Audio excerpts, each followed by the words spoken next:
আসসালামু আলাইকুম। দেশের ক্ষমতার পালাবদলে বড় পরিবর্তন এসেছে বাংলার ক্রিকেট অঙ্গনেও। একের পর এক মুখোশ ফাঁস হচ্ছে প্রাক্তন সরকারের আলোচিত নেতাদের।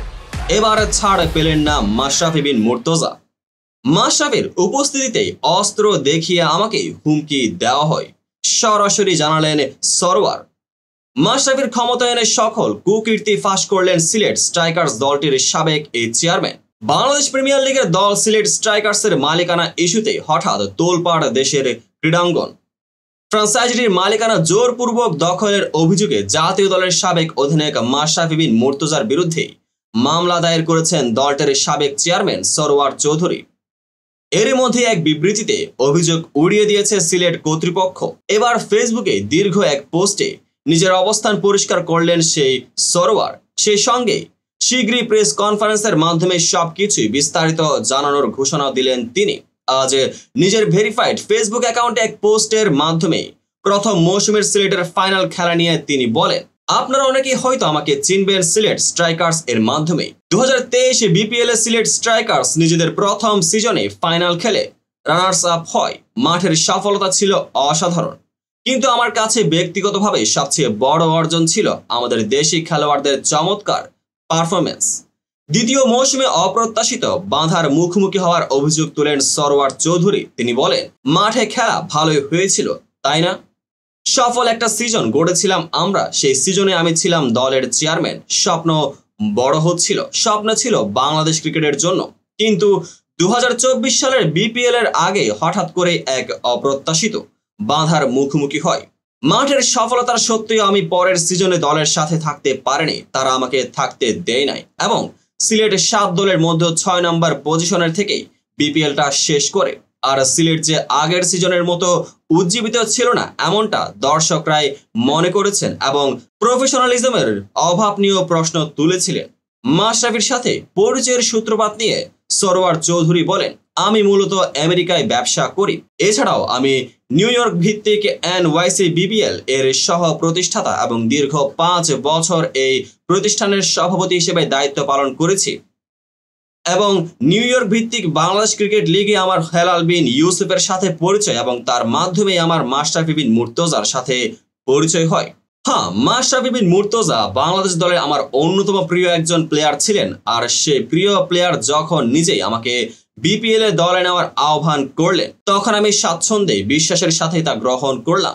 কিন্তু তখনও আমি জানতাম না যে এক পর্যায়ে যে যাকে আমি এতটা পছন্দ করতাম সে মাশরাফির রাজনৈতিক অফিসে তার এবং যার মাধ্যমে এখানে আসা সেই হেলাল বিন ইউসুফের শুভ্রের উপস্থিতিতে অবরুদ্ধ করে এবং অস্ত্র দেখিয়ে আমাকে হুমকি দেওয়া হয়। আমি বিশ্বাস করতে পারছিলাম না যাকে এতটা ভালোবাসতাম সে মানুষই এমনভাবে আমার বিরুদ্ধে দাঁড়াবে। এটা ছিল আমার জীবনের সবচেয়ে দুঃসহ অভিজ্ঞতা। তিনি আরো বলেন, মাশরাফি বিন মুর্তজা এতদিন বাংলাদেশের অন্যতম প্রভাবশালী ব্যক্তিদের একজন ছিলেন। ক্রিকেটার হিসেবে তার অবশ্যই অনেক জনপ্রিয়তা ছিল এবং আছে। আমি নিজেও ওনার এই অজানা হিংস্র চরিত্র দেখার আগে অনেক বড় ফ্যান ছিলাম এবং আমি জানি তখন হয়তো কেউ অভিযোগ করলে আমারও বিশ্বাস করতে কঠিন হতো। আমার জন্য সবচেয়ে কঠিন বিষয় ছিল মাশরাফিকে নতুনভাবে দেখা। তিনি শুধু বাংলাদেশ দলের সাবেক অধিনায়কই নন, তিনি তখন সরকার দলীয় এমপি এবং সেই সরকার ছিল স্বৈরাচারী। এমন একজন প্রভাবশালী ব্যক্তির বিরুদ্ধে দাঁড়ানো প্রায় অসম্ভব ছিল। তাই আমি আমার এবং আমার পরিবার পরিজনের যারা অনেকে বাংলাদেশে বসবাস করেন তাদের নিরাপত্তার কথা ভেবে কিছু করতে পারেনি।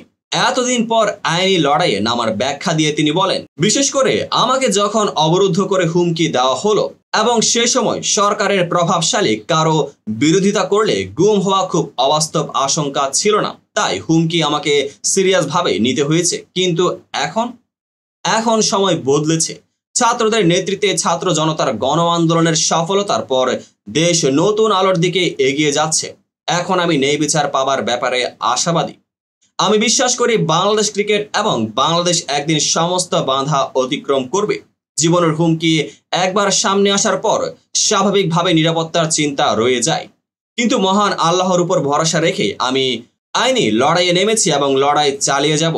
আমি শীঘ্রই একটি প্রেস কনফারেন্সের মাধ্যমে সবকিছু পরিষ্কারভাবে তুলে ধরব ইনশাআল্লাহ। আমি আশা করি আপনারা পাশে থাকবেন এবং আমার জন্য দোয়া করবেন। এর আগে মামলার খবর ছড়িয়ে পড়তে সিলেট স্ট্রাইকার্সের ফেসবুক পেজে এক বিবৃতিতে মাশরাফির মালিকানা দখলের অভিযোগ উড়িয়ে দেওয়া হয়। বিবৃতিতে বলা হয়, সিলেট স্ট্রাইকার্সের 1% মালিকানা মাশরাফি বিন মুর্তজার কখনো ছিল না, এখনো নেই। জোর করে মালিকানা লিখে নেওয়ার প্রশ্নই আসে না।